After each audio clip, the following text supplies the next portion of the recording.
శ్రీమాత్రే నమః. అమ్మతో ప్రయాణానికి స్వాగతం. అందరికీ అమ్మవారి ఆశీస్సులు ఎప్పుడూ ఉండాలని మనస్ఫూర్తిగా ఆ తల్లిని వేడుకుంటూ, కోటి సోమవారం రోజు వినవలసినటువంటి కథలను ఇప్పుడు తెలుసుకొని స్వామివారి అనుగ్రహాన్ని పొందుదాం.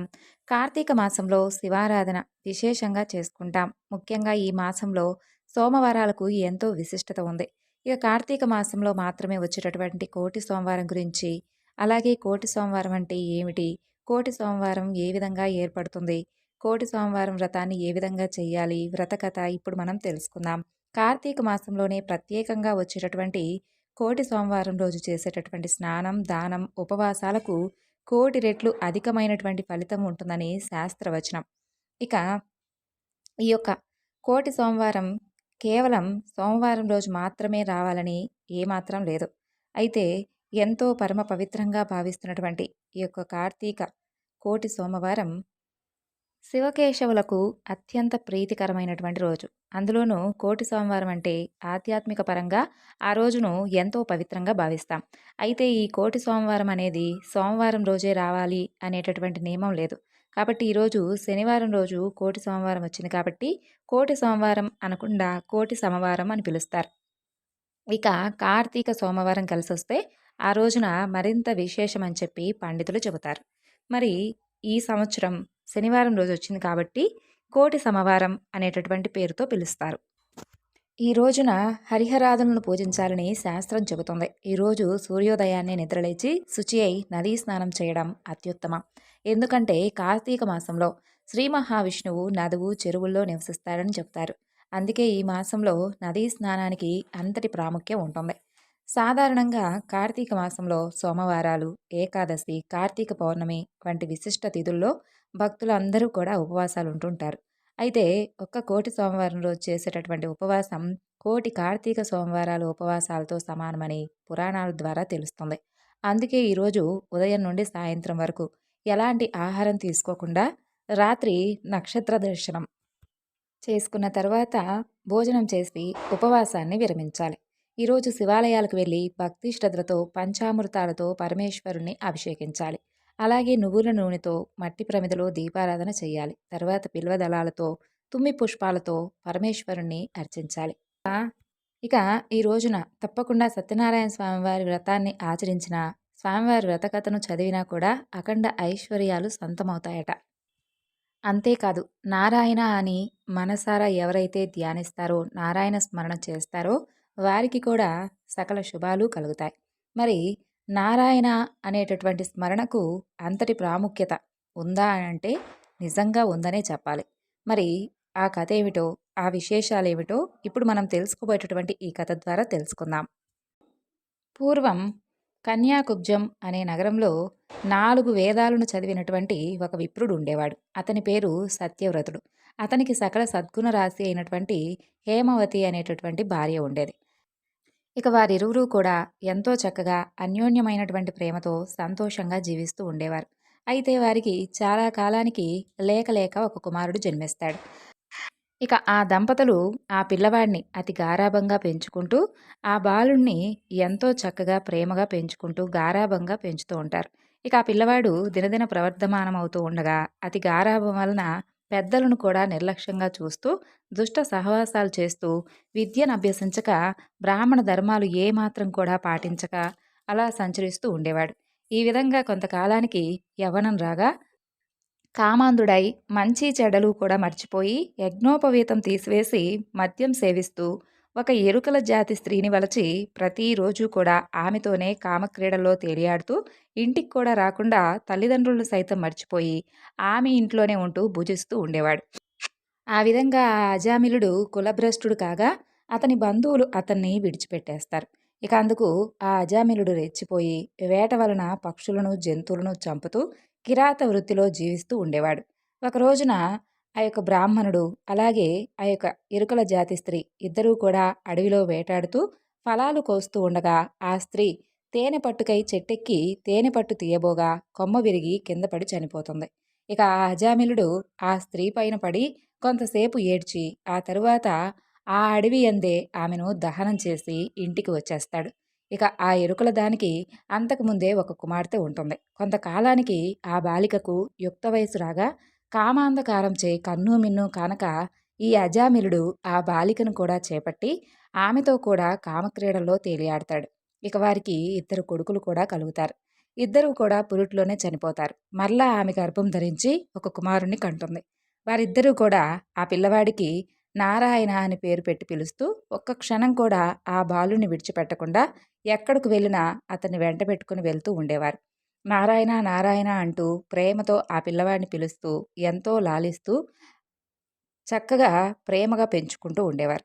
కానీ నారాయణ అని స్మరిస్తే ఎటువంటి పాపాలైనా నశించి మోక్షం పొందవచ్చు అని చెప్పి మాత్రం వారికి అస్సలు తెలియదు. అలా కొంతకాలం జరిగిన తరువాత అజామిలుడకు శరీర పట్టుత్వం తగ్గి రోగగ్రస్తుడై మంచం పట్టి చచ్చేందుకు సిద్ధపడి ఉంటాడు. ఒకనాడు భయంకర ఆకారాలతో పాశాది ఆయుధాలతో యమభటులు ఆయన వద్దకు ప్రత్యక్షమవుతారు. వారిని చూసినటువంటి ఆ అజామిలుడు విపరీతమైనటువంటి భయం చెంది కుమారుడిపై ఉన్నటువంటి ప్రేమతో ప్రాణాలు విడిచిపెట్టలేక నారాయణ నారాయణ అంటూ ప్రాణాలు విడిచిపెడతాడు. ఇక ఆ అజామిలుని నోట నారాయణ అనేటటువంటి శబ్దం వినపడగానే యమభటులు గడగడా వణుకుతూ ఉంటారు. అదే వేళకు దివ్యమంగళకారులు శంఖచక్ర గదాధారులైనటువంటి శ్రీహరి యొక్క దూతలు ఒక విమానంలో అక్కడికొచ్చి, "ఓ యమభటులారా! వీడు మావాడు. మేమితన్ని వైకుంఠానికి తీసుకుని వెళ్ళేందుకు వచ్చాము" అని చెప్పి ఆ అజామిలుణ్ణి విమానం ఎక్కించి తీసుకుని వెళ్తూ ఉండగా, ఈ యమదూతలు, "అయ్యా! మీరెవరు? ఇతనేమో అతి దుర్మార్గుడు. ఇతన్ని మేము నరకానికి తీసుకుని వెళ్ళేందుకు వచ్చాము. కానీ మీరు మాత్రం ఇక్కడికెందుకొచ్చారో మాకర్థం కావట్లేదు. అసలు ఇతను ఎంతో పాపాత్ముడు కదా! ఇతన్ని మీరు వైకుంఠానికి ఎందుకు తీసుకుని వెళ్ళాలనుకుంటున్నారు" అని చెప్పి అడుగుతారు. అప్పుడు ఆ యొక్క విష్ణుదూతలు ఈ విధంగా చెబుతారు. "ఓ యమదూతలారా! మేము విష్ణుదూతలం. వైకుంఠం నుండి వచ్చాం. మీ ప్రభు అయినటువంటి యమధర్మరాజు మిమ్మల్ని ఎటువంటి పాపాత్మను తీసుకొని రమ్మని చెప్పారు? ఒకసారి దాని గురించి వివరించండి" అని అడుగుతారు. అందుకు జవాబుగా ఆ యమదూతలు, "ఓ విష్ణుదూతలారా! మానవుడు చేసేటటువంటి పాపపుణ్యాలను సూర్యుడు, చంద్రుడు, భూదేవి, ఆకాశం, ధనంజయాది వాయువులు రాత్రింబవళ్ళు సంధ్యాకాలం సాక్షులుగా ఉండి ప్రతిదినము కూడా మా ప్రభువు వద్దకొచ్చి విన్నవిస్తూ ఉంటారు. మా ప్రభువుల వారి యొక్క కార్యకలాపాలను చిత్రగుప్తుడి ద్వారా చూపించి ఆ యొక్క మానవుని యొక్క అవసాన కాలమున మమ్మల్ని వారి వద్దకు పంపిస్తారని చెప్పి ఆ యొక్క యమదూతలు విన్నవించుకుంటారు. అలాగే ఆ పాపులు ఎటువంటి వారో వినండి. వేదోక్త సదాచారాలు విడిచిపెట్టి వేదశాస్త్రాలను నిందించేవారు, గోహత్య బ్రహ్మహత్యాది మహాపాపాలు చేస్తూ ఉంటారు చూడండి. అలాంటి వారు, పరస్త్రీలను కామించేవారు, పరాన్న బుక్కులు, తల్లిదండ్రులను, గురువులను, బంధువులను, కులవృత్తిని తిట్టి హింసించేవారు, జీవహింస చేసేవారు, దొంగపద్దులతో వడ్డీలు పెంచి ప్రజలను హింసించేవారు, జారత్వం చోరత్వం చే భ్రష్టులయ్యేవారు, ఇతరుల ఆస్తిని స్వాహా చేసేవారు, చేసినటువంటి మేలును మర్చిపోయేవారు. అలాగే ఈ విధంగా చేసేటటువంటి ప్రతి పని కూడా పాపపు పనే. వారు మరణించగానే తన వద్దకు తీసుకుని వచ్చి నరకమందు పడదోసి దండింపమని మా యొక్క యమధర్మరాజు గారి ఆజ్ఞ. అది అటులో ఉండగా ఈ యొక్క అజామిలుడు బ్రాహ్మణుడై పుట్టి దురాచారాలకు లోనై కులభ్రష్టుడై జీవహింసలు చేసి కామాంధుడై వావి వరుసలు లేకుండా సంచరించినటువంటి ఈ పాపాత్ముడు ఇతన్ని విష్ణులోకానికి ఏ విధంగా తీసుకుని వెళ్ళాలనుకుంటున్నారు అని చెప్పి యమదూతలు అడుగుతారు. అప్పుడు ఆ యొక్క విష్ణుదూతలు ఈ విధంగా చెబుతారు. "ఓ యమకింకరులారా! మీరు ఎంతటి అవివేకులు! మీకు ధర్మ సూక్ష్మములు తెలియవా? ధర్మ సూక్ష్మములు ఎలాంటివో చెప్తాను వినండి. సజ్జనులతో సహవాసం చేసేవారు, జపదాన ధర్మాలు చేసేవారు, అన్నదానం, కన్యాదానం, గోదానం, సాలగ్రామ దానం చేసేవారు, అనాథ ప్రేత సంస్కారాలు చేసేవారు, తులసీవనం పెంచేవారు, తటాకములు తవ్వించేవారు, శివకేశవులను పూజించేవారు, సదా హరినామస్మరణ చేసేవారు, మరణకాలమందు నారాయణ అంటూ శ్రీహరిని కానీ శివ అంటూ పరమేశ్వరుని కానీ స్మరించేవారు, తెలిసి కానీ తెలియక కానీ మరే రూపమును కానీ హరినామ స్మరణ చెవిన పడినా వారు చాలా పుణ్యాత్ములవుతారు. కాబట్టి అజామిలుడు ఎంత పాపాత్ముడైనప్పటికీ మరణకాలమున అతను నారాయణ అని పలికాడు." అజామిలుడు విష్ణుదూతల యొక్క సంభాషణ అంతా కూడా ఆలకించి ఆశ్చర్యం చెంది, "ఓ విష్ణుదూతలారా! పుట్టిన నాటి నుండి నేటి వరకు శ్రీమన్నారాయణుడి యొక్క వ్రతాలు కానీ పూజలు కానీ ధర్మాలు కానీ నేనెప్పుడూ కూడా చేసెరగలేదు. నవమాసాలు మోసి కనిపించినటువంటి నా తల్లిదండ్రులకు ఎప్పుడూ కూడా కనీసం ప్రణమిల్లలేదు. వర్ణాశ్రమాలు విడిచిపెట్టి కులభ్రష్టుడనై నీచకుల కాంతలతో సంసారం చేశాను. నా కుమారుడు యందు ఉన్నటువంటి ప్రేమ వలన నారాయణ అని కేవలం ఆ స్మరణ చేసినంత మాత్రానే నన్ను ఘోరమైనటువంటి నరక బాధల నుండి రక్షించి వైకుంఠానికి తీసుకుని వెళ్తున్నారా? ఆహా! నేనెంత అదృష్టవంతుడనో, నా పూర్వజన్మ సుకృతం, నా తల్లిదండ్రుల పుణ్యఫలం నన్ను రక్షించింది అని పలుకుతూ సంతోషంగా విమానం ఎక్కి వైకుంఠానికి వెళ్ళిపోతాడు.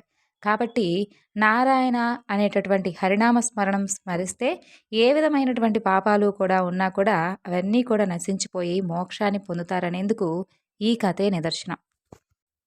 అయితే ఆ అజామిలుణ్ణి విష్ణుదూతలు వైకుంఠానికి తీసుకొని వెళ్ళిన తర్వాత యమకింకరుడు తమ ప్రభువైనటువంటి యమధర్మరాజు వద్దకు వెళ్ళి, ప్రభూ, తమ ఆజ్ఞ ప్రకారమే ఆ అజామిలుని తీసుకొని వచ్చేందుకు మేము అక్కడికి వెళ్ళాం. అక్కడకు విష్ణుదూతలు కూడా వచ్చి మాతో వాదించి ఆ అజామిలుణ్ణి విమానం ఎక్కించుకొని వైకుంఠానికి తీసుకొని వెళ్ళిపోయారు. మేమేమీ చేసేది లేక చాలా బాధపడుతూ ఈ విధంగా తిరిగి వచ్చేసామని చెప్పి భయకంపితులై విన్నవించుకుంటారు. ఇక ఎంత పని జరిగిపోయింది? ఎప్పుడూ కూడా ఈ విధంగా జరగలేదే, దీనికి బలమైనటువంటి కారణం ఏమై ఉండవచ్చా అని చెప్పి యమధర్మరాజు తన యొక్క దివ్య దృష్టితో ఆ యొక్క అజామిలుని యొక్క పూర్వజన్మ వృత్తాంతమంతా కూడా తెలుసుకొని, ఓహో, ఇదా సంగతి, తన యొక్క అవసాన కాలమున నారాయణ అని వైకుంఠవాసుని యొక్క స్మరణ చేసి ఉన్నాడు అతను. అందులకు గాను విష్ణుదూతలు అక్కడికొచ్చి అతన్ని తీసుకుని వెళ్ళారు. తెలిసి కానీ తెలియక కానీ మృత్యువు సమయమున హరినామ స్మరణ ఎవరైతే చేస్తారో వారికి వైకుంఠ ప్రాప్తి తప్పకుండా కలుగుతుంది. కాబట్టి అజామిలుడుకు వైకుంఠ ప్రాప్తి కలిగిందని చెప్పి యమధర్మరాజు అనుకుంటాడు. అజామిలుడు పూర్వజన్మలో మహారాష్ట్ర దేశమున ఒకానొక శివాలయంలో అర్చకుడుగా ఉండేవాడు. అతను అపురూపమైనటువంటి అందం చేతను, సిరి సంపదల చేతను, బలం చేతను గర్విష్టి అయి శివారాధన చేయకుండా శివాలయం యొక్క ధనం అపహరిస్తూ ఉండేవాడు. పరమేశ్వరుని యొక్క విగ్రహం వద్ద ధూపదీప నైవేద్యాలను పెట్టకుండా దుష్ట సహవాసాలను మరిగి విచ్చలవిడిగా తిరుగుతూ ఉండేవాడు. ఒక్కొక్కప్పుడు శివాలయంలో పరమేశ్వరునికి ఎదురుగా పాదాలుంచి పడుకునేవాడు. అతనికి ఒక బీద బ్రాహ్మణ స్త్రీతో రహస్య సంబంధం ఉండేది. ఆమె కూడా అందంగా ఉండడం వలన ఇక ఆమె భర్త కూడా చేసేదేమీ లేక చూసి చూడనట్లుగా భిక్షాటనకై ఊరూరో తిరుగుతూ ఏదో వేళకి ఇంటికొచ్చి కాలం గడుపుతూ ఉండేవాడు. ఒకనాడు పొరుగురికి వెళ్ళి యాచన చేసి పెద్ద మూటతో బియ్యం కూరలు నెత్తిన పెట్టుకుని వచ్చి బాగా అలసిపోయి, నాకు ఈ రోజున ఆకలి బాగా వేస్తుంది, త్వరగా వంట చేసి పెట్టు అని చెప్పి భార్యను అడుగుతాడు.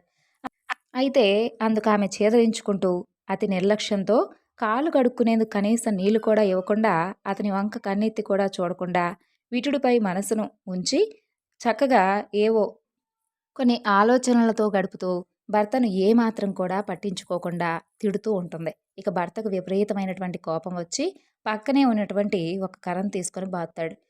ఇక ఆ తర్వాత ఆమె భర్త చేతి నుండి కర్ర లాక్కొని భర్తను రెండింతలు కొట్టి అతన్ని బయటకు తోసి తలుపులేసేస్తుంది.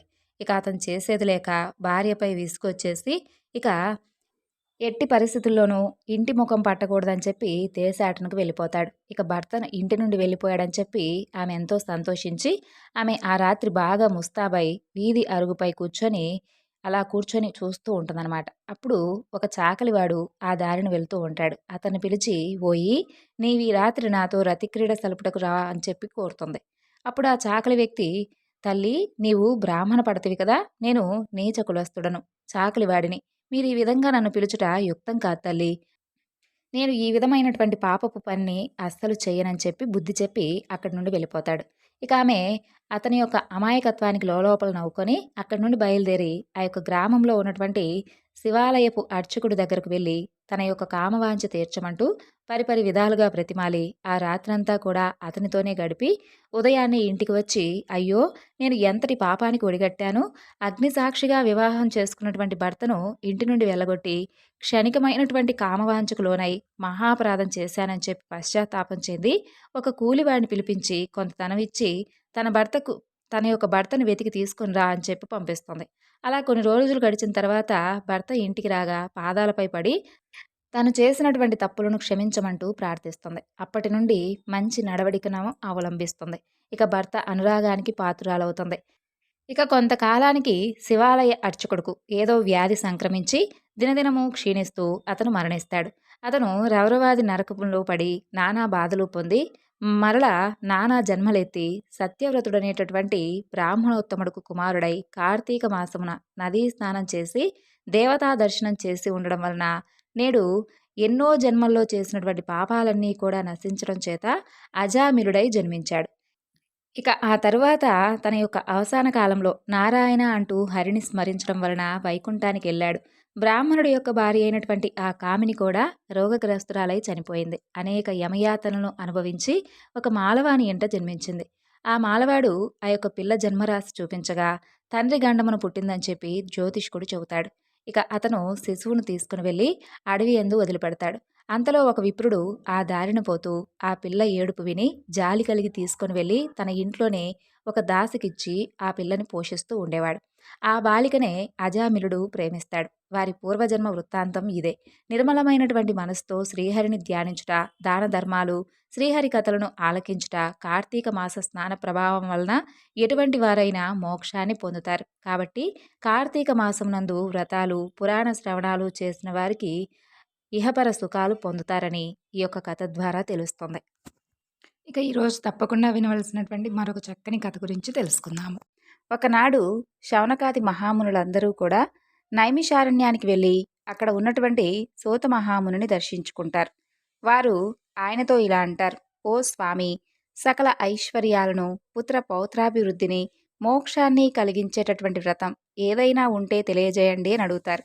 దానికి వారు: ఓ శౌనకాది మహామునులారా, పూర్వం ఇదే ప్రశ్న గురించి నారదుల వారు శ్రీ మహావిష్ణువును అడిగారు. ఆ విశేషాలు ఇప్పుడు మీకు చెప్పబోతున్నాను, శ్రద్ధగా ఆలకించండి అని అంటారు. పూర్వం యోగీశ్వరుడైనటువంటి నారద మహాముని లోకక్షేమం గురించి సకల లోకాలు కూడా తిరిగాడు. అన్ని చోట్ల అందరూ సంతోషంగానే ఉన్నారు. కానీ భూప్రపంచంలో, మనుష్యలోకంలో మాత్రం అందరూ కూడా ఏవో కొన్ని బాధలు పడటం గమనిస్తూ ఉంటాడు నారద మహర్షి. ఆ దుఃఖం మనసుకు సంబంధించిందే కావచ్చు, శరీరానికి సంబంధించింది కావచ్చు, ధనధాన్యాల కోసం కావచ్చు. ఇక కారణం ఏదైతేనేమి దుఃఖ శాతం మాత్రం చాలా ఎక్కువగా కనిపించింది.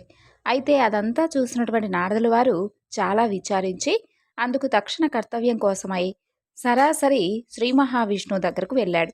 అక్కడ నిర్మలమైనటువంటి శరీర కాంతితో, 4 చేతులతో, శంఖచక్ర గదా పద్మాలు కలిగినటువంటి సర్వాలంకృతుడైనటువంటి శ్రీ మహావిష్ణువును దర్శించి భక్తితో స్వామిని పూజించి, ఓ పరమేశ్వర, నారాయణ, జగన్నాథ, నీవు అపరిమితమైనటువంటి శక్తి కలవాడవు, సర్వలోకాలకు మేలు చేయగలిగిన వాడవు, భక్తుల కోరికలు కూడా తీర్చగలవాడవు అని అంటారు.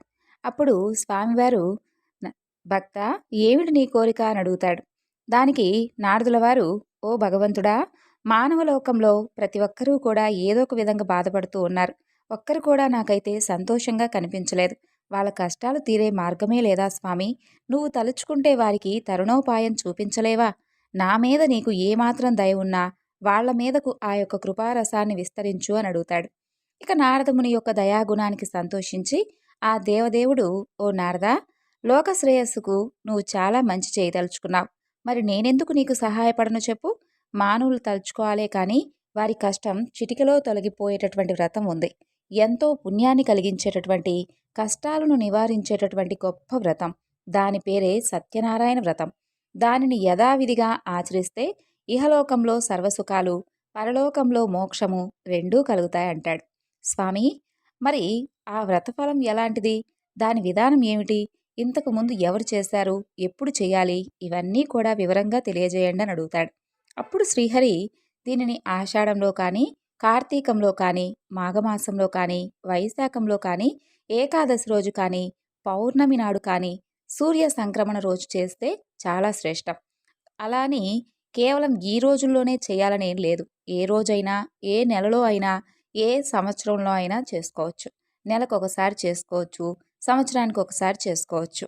కాబట్టి దేవతలందరికీ కూడా ప్రభు అయినటువంటి ఓ భగవంతుడా శ్రీహరి, నీ యొక్క ప్రీతి కోసమై నేను సత్యనారాయణ వ్రతం చేయబోతున్నాను. ఓ లక్ష్మీపతి, నాపై నీవు ప్రసన్నుడు కమ్ము. నీ ప్రీత్యర్థం సత్యనారాయణ వ్రతం చేయగలను అనుకుంటూ భక్తిష్ఠతతో సాయంకాలం వరకు ఉపవసించి మరలా స్నానం చేసి ఈ వ్రతాన్ని మొదలుపెట్టాలి. ఇక పూజా గృహాన్ని శుద్ధి చేసి పిండితో ముగ్గులు వేసి ఒక పీటపై అంచు కలిగినటువంటి కొత్త తెల్ల తువాలను పరవాలి. దాని మీద బియ్యం పోసి కలసపాతు పెట్టి దాని మీద కొబ్బరికాయ ఉంచి దాని మీద రవికెల గుడ్డ ఉంచాలి. ఆ పీటపై బియ్యం మధ్యలో సత్యనారాయణ స్వామి ప్రతిమను చేయించి పెట్టాలి. కుదరని వారు ఫోటో పెట్టి పూజ చేయవచ్చు. సత్యనారాయణ స్వామికి పంచామృత స్నానం చేయించి మండపంపై ఉంచాలి. వినాయకుడు, లక్ష్మీదేవి, విష్ణువు, పార్వతీ పరమేశ్వరులు, సూర్యాది నవగ్రహాలు, ఇంద్రుడితో సహా మొదలైన అష్టదిక్పాలకులు ఈ స్వామికి అంగదేవతలు కాబట్టి ముందుగా వారిని పూజించాలి. తర్వాత వినాయక పూజతో ప్రారంభించి చక్కగా లోకపాలకులను 5గురిని ప్రతిష్ఠించి నిర్మలమైనటువంటి మనసుతో పూజించాలి. దీనికి జాతి, మత, కుల విభేదాలంటూ లేవు. ఏ వర్ణం వారైనా చేయవచ్చు. స్త్రీలు కూడా ఈ వ్రతాన్ని చేయవచ్చు నారదా. ఈ వ్రతం అన్ని రకాల సంపదలను ఇస్తుంది, దుఃఖాలను తొలగిస్తుంది, ధనం వృద్ధి చెందేలా చేస్తుంది, పుత్ర పౌత్రాభివృద్ధి కలిగించేలా చేస్తుంది, వేయేల సకల సౌభాగ్యాలు కలుగుతాయి అంటాడు. ఒక మంచి రోజు చూసి బంధుమిత్రులందరినీ పిలిచి పంచభక్ష ప్రమాణాలు పెట్టి చక్కగా పూలు, ఫలము, భక్తి శ్రద్ధలతో పూజను జరిపించి బ్రాహ్మణులకు దక్షిణ తాంబూలాలిచ్చి బంధుమిత్రులకు విందు భోజనాలు పెట్టి ప్రసాదం తాను తిని ఇతరులకు పెట్టాలి. ఇలా చేస్తే వాళ్ళు కోరినటువంటి కోరికలు తప్పకుండా తీరుతాయి. ఈ వ్రతం విశేషంగా కలియుగంలో ఎంతో గొప్ప ఫలితాన్ని ఇస్తుందంటూ శ్రీ మహావిష్ణువు నారదుల వారికి చెప్పినట్లుగా సూత మహాముని శౌనకాది మహాములందరికీ కూడా వివరించి చెబుతాడు. ఇక ఓ ఋషులారా, పూర్వం ఈ వ్రతాన్ని ఎవరు ఆచరించారో కూడా చెప్తాను వినండి అంటూ ఈ విధంగా చెప్తాడు. కాశీ పట్టణంలో ఒక బీద బ్రాహ్మణుడు ఉండేవాడు. తినడానికి సరైనటువంటి తిండి లేక చాలా బాధపడుతూ ఉండేవాడు. అతని బాధ చూసి జాలిపడి శ్రీహరి ఒక ముసలి బ్రాహ్మణుడి రూపంలో ప్రత్యక్షమై అతని కష్టాలేమిటో చెప్పమని అడుగుతాడు. అప్పుడు ఆ బ్రాహ్మణుడు తన పేదరికం తొలగిపోయే మార్గం చెప్పమని వేడుకుంటాడు. దానికి శ్రీహరి సత్యనారాయణుడనేటటువంటి పేరు కలిగిన శ్రీ మహావిష్ణువును కనుక పూజిస్తే సకల కోరికలు తీరుస్తాడు, సమస్త దుఃఖాలు తొలగిస్తాడు. నీవు కనుక ఆ వ్రతం చేస్తే తప్పకుండా నీకున్నటువంటి బాధలన్నీ తొలగిపోతాయి అని చెప్పి ఆ వ్రతం చేయమని ఆ యొక్క వ్రతం వివరాల గురించి అన్నీ కూడా చెప్పి అక్కడికక్కడే అంతర్ధానమవుతాడు. ఇక ఆ రాత్రి ఆ బ్రాహ్మణుడు నిద్రపోకుండా వ్రతం చెయ్యాలనేటటువంటి సంకల్పంతో మేల్కొని ఉండి మర్నాడు ఉదయాన్నే భిక్షాటనకై బయలుదేరతాడు. అయితే ఆశ్చర్యకరంగా రోజు కన్నా చాలా ఎక్కువ ధనాన్ని సమకూరేలా అతను చక్కగా సమకూర్చుకొని ఇంటికి వస్తాడు. దాంతో బంధుమిత్రులందరినీ కూడా పిలిచి వ్రతం చేస్తాడు. ఆ దేవదేవుడు చెప్పినట్లుగానే అతని కష్టాలన్నీ కూడా తొలగిపోయి సర్వ సంపదలకు అధికారవుతాడు. అప్పటి నుండి అతను ప్రతి నెలా ఈ వ్రతం చేసి అన్ని పాపాల నుండి విముక్తి పొంది దుర్లభమైనటువంటి మోక్షాన్ని పొందాడు. కాబట్టి ఈ వ్రతాన్ని ఏ మానవుడు చేస్తాడో అతనికి సర్వ దుఃఖాలు కూడా తొలగిపోతాయి. అయితే ఈ బ్రాహ్మణుడి వలన విని వేరే ఎవరు చేశారో తెలియజేయమంటూ శౌనకాది మహాములందరూ కూడా సూత మహర్షుల వారిని వేడుకుంటారు. అప్పుడు సూత మహర్షుల వారు ఇలా చెబుతారు. ఆ బ్రాహ్మణుడు యథావిధిగా వ్రతం విడవకుండా చేస్తూ ఉండగా ఒకనాడు ఒక కట్టెలమ్మేటటువంటి అతను అక్కడికి అనుకోకుండా వస్తాడు. అతనికి బాగా దాహం వేసి నీళ్లు అడుగుదామని వస్తే అక్కడ ఏదో పూజ జరుగుతూ ఉండడం చూసి ఆ బ్రాహ్మణుణ్ణి ఆ యొక్క పూజా విశేషం ఏమిటో చెప్పమని అడుగుతాడు. అప్పుడు ఆ బ్రాహ్మణుడు తన యొక్క కథంతా కూడా వివరంగా తెలియజేసి ఎలా కష్టాలు తొలగిపోయాయో చెప్పేసరికి ఆ కట్టెలమ్మే అతనికి ఆ వ్రతం మీద బాగా గురి కుదురుతుంది. ఆ వ్రతం అయ్యే వరకు అక్కడే ఉండి తీర్థప్రసాదాలు తీసుకొని వెంటనే తను కూడా చెయ్యాలని చెప్పి సంకల్పించుకుంటాడు. అలా ఆ కట్టెలమ్మేటటువంటి డబ్బు ఎంత వస్తే అంతలో చేస్తానని చెప్పి మనసులో అనుకుంటాడు. అనుకోవడమే తడవుగా ఎప్పటికన్నా రెట్టింపు ధనం వస్తుంది. అతను కూడా బంధుమిత్రులతో కలిసి ఈ వ్రతాన్ని ఆచరించాడు. నిర్మలమైనటువంటి మనసుతో మంచి అరటిపళ్ళు, చక్కెర, నెయ్యి, పాలు, గోధుమ పిండి ఇలా మొదలైనటువంటి వాటిని సేకరించుకొని వచ్చి భక్తితో వ్రతాన్ని ఆచరించి నైవేద్యం పెట్టాడు. ఈ వ్రత మహత్యం వలన అతను పుత్ర పౌత్రాభివృద్ధిని కలిగి ఇహలోకంలో సుఖ సంతోషాలతో జీవించి తరువాత సత్యలోకానికి చేరుకున్నాడు. ఇక పూర్వం సత్యవాక్కుతో ఉండేటటువంటి ఉల్కాముకుడు అనే ఒక రాజు ఉండేవాడు. అతను గొప్ప సత్ప్రవర్తన కలిగి ఉండేవాడు. ఇక భద్రశీల అనే నదీ తీరంలో భార్యతో కలిసి సత్యవ్రతాన్ని ఆచరిస్తూ ఉండేవాడు. అలా వ్రతం చేస్తూ ఉండగా అక్కడికి వ్యాపారం చేసేటటువంటి ఒక వైశ్యుడు వచ్చి, ఓ రాజా, మీరు చేస్తున్నటువంటి ఈ యొక్క వ్రతం ఏమిటి, దీని ఫలితం ఏమిటి అని అడుగుతాడు. అప్పుడు ఆ రాజు వివరంగా అంతా కూడా ఈ వ్రత విధానం చెప్పి, నాకు పిల్లలు లేరు, పిల్లలు కలగడానికి చేస్తున్నానని చెప్పగానే ఆ వైశ్యుడు, రాజా, మరి నాకు కూడా సంతానం లేదు, నేను కూడా ఈ వ్రతాన్ని చేస్తానంటూ ఆ రోజు ఇక వ్యాపారానికి స్వస్తి చెప్పి తొందరగా ఇంటికి వెళ్ళి భార్య అయినటువంటి లీలావతికి ఆ విషయం గురించి చెబుతాడు. తనకి ఎప్పుడైతే సంతానం కలుగుతుందో అప్పుడే ఈ వ్రతాన్ని ఆచరిస్తానని చెప్పి మనసులో మొక్కుంటాడు. అలా కోరిన కోరికలు తీర్చేటటువంటి సత్యదేవుడు అతనికి ఒక కుమార్తెను ప్రసాదిస్తాడు. ఆపద మొక్కులు, సంపద ముప్పులు అనేటటువంటి మాట ఊరికే రాలేదు కదా! ఆ అమ్మాయికి కళావతి అని నామకరణం చేస్తారు. అయితే ఆ వేడుకలో స్వామివారి గురించి పూర్తిగా మర్చిపోతాడు. ఆ అమ్మాయి పెరిగి పెద్దదవుతుంది. యుక్త వయసుకు వస్తుంది. భార్య సత్యదేవుని మొక్కు గురించి ఎప్పుడు గుర్తు చేసినా, ఆ అమ్మాయి పెళ్లిలో చేద్దాంలే అంటూ మాట దాటి వేసేవాడు. ఇక ఆ అమ్మాయికి తగినటువంటి వరుడు గురించి విచారిస్తూ కాంచీపురంలో గుణవంతుడు, అందగాడు అయినటువంటి వైశ్య కుమారుడున్నాడని చెప్పి తెలుసుకొని అతనితో వివాహం నిశ్చయిస్తాడు. అప్పుడైనా పోని మాట నిలబెట్టుకున్నాడా అంటే వివాహం సంబరంలో పడిపోయి స్వామివారిని పూర్తిగా మర్చిపోతాడు. ఇక దేవుడి సహనానికి కూడా ఒక హద్దంటూ ఉంటుంది కదా! దాంతో శ్రీ మహావిష్ణువుకు కోపం వస్తుంది. స్వామివారు కోపించిన వాడై తగినటువంటి సమయం కోసం వేచి చూస్తూ ఉంటాడు. కొంతకాలమయ్యాక మామ, అల్లుడు ఇద్దరూ కలిసి వ్యాపార నిమిత్తం కోసమై చంద్రకేతు రాజకుమారుడుండేటటువంటి రత్నసానుపురానికి వెళతారు. ఆడినటువంటి మాట తప్పినటువంటి ఆ వైశ్యుడికి గొప్ప దుఃఖం కలగాలని చెప్పి శ్రీహరి శపిస్తాడు. ఆ యొక్క శాపవశంచే ఎవరో చేసినటువంటి నేరానికి వీళ్ళు బలవుతారు. కొంతమంది దొంగలు రాజుగారి ఖజానా నుండి సొమ్ము దొంగలించి భటులు వెంటపడుతూ ఉంటే భయపడిపోయి ఈ వైశ్యులు ఉన్నటువంటి చోట ఆ డబ్బును విడిచిపెట్టి పారిపోతారు. ఇంకేముంది, ఆ భటులు మామ అల్లులను పట్టుకుపోతారు. రాజువారిని భయంకరమైనటువంటి కారాగృహంలో బంధించి వాళ్ళ డబ్బంతా కూడా స్వాధీనపరుచుకుంటాడు. వాళ్ళ కష్టాలు అక్కడితోనే ఆగిపోలేదు. సత్యనారాయణ స్వామివారు శాపవశాన ఇక్కడ ఇంటి దగ్గర ఉన్నటువంటి పరిస్థితి కూడా బాగా విషమించిపోతుంది. ఇంట్లో దొంగలు పడి సొమ్మంతా కూడా అపహరించుకుపోతారు. తినడానికి తిండి లేక, సరైనటువంటి ఆరోగ్యం లేక ఇల్లిల్లు తిరిగి డబ్బు సంపాదించి బ్రతుకుతూ ఉండేవారు. అయితే అలా తిరుగుతూ ఉండగా కళావతి ఒకరోజు ఒకరింట్లో సత్యనారాయణ స్వామి వారి వ్రతం చేస్తూ ఉంటే చూసి చివరి వరకు అక్కడే ఉండి తీర్థప్రసాదాలు తీసుకొని ఇంటికి వస్తుంది. ఆలస్యంగా ఇంటికి చేరినటువంటి తన కూతుర్ను ముందు విషయం ఏమిటనేది తెలుసుకోకుండా నానా దుర్భాషలాడుతుంది తల్లి. తర్వాత విషయం తెలుసుకొని తన తప్పు తెలుసుకుంటుంది. అంతేకాకుండా తాము మరిచిపోయినటువంటి సత్యదేవుని వ్రతం ఇప్పటికైనా చేయాలని చెప్పి నిశ్చయించుకొని భర్త, అల్లుడి రాక కోసం ఆగకుండా వెంటనే బంధుమిత్రులతో కూడి ఆ వ్రతం నిష్టగా చేసి భక్తిగా దేవుణ్ణి వేడుకుంటుంది. తన భర్తను, అల్లుణ్ణు క్షేమంగా ఇంటికి చేర్చమంటూ కోరుకుంటుంది. పశ్చాత్తాపానికి మించినటువంటి శిక్ష లేదని లీలావతి పశ్చాత్తాపానికి, భక్తి శ్రద్ధలకు కరిగిపోయినటువంటి సత్యదేవుడు వెంటనే తగినటువంటి చర్య తీసుకుంటాడు. ఇక సత్యదేవుడు చంద్రకేతు మహారాజు కలలో కనిపించి ఆ వైశ్యులు అమాయకులని వాళ్ళను విడుదల చేసి వాళ్ళ డబ్బులు వాళ్ళకిమ్మంటూ అలా చెయ్యనటువంటి పక్షంలో అతనికి రాజ్య నష్టం, పుత్రశోకం, ధన నష్టం కలుగుతుందని చెబుతాడు. సత్యదేవుడు కోరినటువంటి రీతిగా ఆ రాజు మర్నాడు నిండు కొలువులో తన యొక్క స్వప్న వృత్తాంతం అంతా కూడా తెలియజేసి ఆ వైశ్యులను చెర నుండి విడిపిస్తాడు. ఆ వైశ్యులకు ఇంక భయం లేదని, దైవవశం వలన ఈ దుఃఖం కలిగిందని చెప్పి వాళ్లకు స్నానపానాదులు చేయించి మంచి బట్టలిచ్చి వాళ్లకు మరింత రెట్టింపు ధనాన్నిచ్చి వెళ్ళి రమ్మంటూ ఆశీర్వదించి పంపిస్తాడు. ఇక ఆ రాజు వద్ద సెలవు తీసుకొని ఆ వైశ్యులు తమ ఊరికి తిరుగు ప్రయాణం చేస్తూ ఉంటారు. అయితే వాళ్ళను పరీక్షించాలని చెప్పి సత్యనారాయణ స్వామివారు త్రిదండి సన్యాసి వేషధారి అయి వచ్చి మీ ఓడలో ఏముందని చెప్పి వారిని అడుగుతాడు. అప్పుడు ఆ వైశ్యులు ఈ సన్యాసిని లెక్క చేయకుండా పొగరుగా, ఓ దండి, అసలు ఏముంటే నీకేమిటోయ్, దొంగలించడానికి ఏమైనా వచ్చావా, మా దగ్గర ఆకులు అలములు తప్ప ఏమీ లేవు, పో అంటూ పరిహాసాలాడతారు. తదాస్తు అంటూ ఆ త్రిదండి అంతర్ధానమవుతాడు.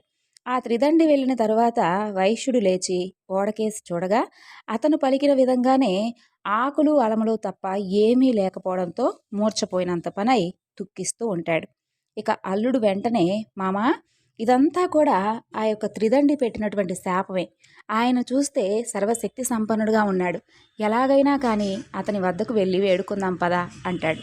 అలాగే అని చెప్పి మామ, అల్లుడు ఇద్దరూ కూడా త్రిదండిని వెతుకుతూ వెళ్ళి ఆయన్ను చూసి వినయంగా ఆయన ముందు మోకరిల్లి తెలియక చేసినటువంటి అపరాధాన్ని మన్నించండి స్వామి అంటూ పదే పదే వేడుకుంటారు. అప్పుడు ఆ త్రిదండి, బాధపడవద్దు, నువ్వు నీ మాటను ఉల్లంఘించావు, నా పూజకు విముఖుడవయ్యావు, అందుకే నీకు మాటిమాటికి దుఃఖం కలుగుతుందంటాడు. అప్పుడు జ్ఞానోదయమైనటువంటి ఆ వైశ్యుడు వెంటనే దేవదేవుణ్ణి ఇలా కీర్తిస్తాడు. ఓ నారాయణమూర్తి, బ్రహ్మాది సమస్త దేవతలే మాయామోహితులై ఒక్కొక్కసారి నీ గొప్పతనాన్ని గుర్తించలేకపోతారు. మరి మూఢుడనైనటువంటి నేను ఎలా తెలుసుకోగలను చెప్పు స్వామి. కాబట్టి నాపై ఆగ్రహించవద్దు. నాపై ప్రసన్నుడు వమ్ము. నా శక్తి కొలది నిన్ను తప్పక ప్రార్థిస్తున్నాను. నాకు నా ధనం తిరిగి ప్రసాదించు స్వామి అని ప్రార్థిస్తాడు. తన యొక్క ప్రార్థనకు ప్రసన్నుడైనటువంటి ఆ దేవదేవుడు వారి కోరికను నెరవేరుస్తాడు. మరలా ధనంతో నిండినటువంటి ఓడతో తిరుగు ప్రయాణం కడతాడు. ఇక తన ఊరు సమీపించగానే వాళ్ళు వస్తున్నటువంటి వార్త చెప్పమని తన ముఖ్య భటుడిని పంపిస్తాడు. అయితే అదే సమయంలో ఇక్కడ కళావతి, లీలావతి సత్యనారాయణ స్వామి వారి పూజ చేస్తూ ఉంటారు. అది చివర్లో ఉంటుంది. ఆ సంతోష వార్త విన్న వెంటనే తల్లి పూజ ముగించి కళావతిని రమ్మంటూ తాను ముందుగా వెళ్తుంది. భర్త క్షేమంగా వచ్చాడన్నటువంటి సంతోషంతో కళావతి తీర్థప్రసాదాలు కూడా తీసుకోకుండా ఒడ్డుకు పరిగెత్తుకుంటూ వెళ్తుంది. అది చూసి ఆగ్రహించినటువంటి సత్యనారాయణ స్వామి వైశ్యుడు ఓడ దిగగానే అల్లుడు ధనంతో ఉన్నటువంటి ఓడ మునిగిపోయే విధంగా చేస్తాడు. ఇక కళావతి భర్త కనిపించకపోవడంతో ఎంతో దుఃఖిస్తుంది. ఆమె యొక్క దురావస్థను చూసి తండ్రి, బంధువులు అందరూ కూడా చాలా బాధపడిపోతారు. లీలావతి భర్తను చూసి, ఓ స్వామి, ఇదంతా కూడా ఆ స్వామివారి యొక్క మాయే.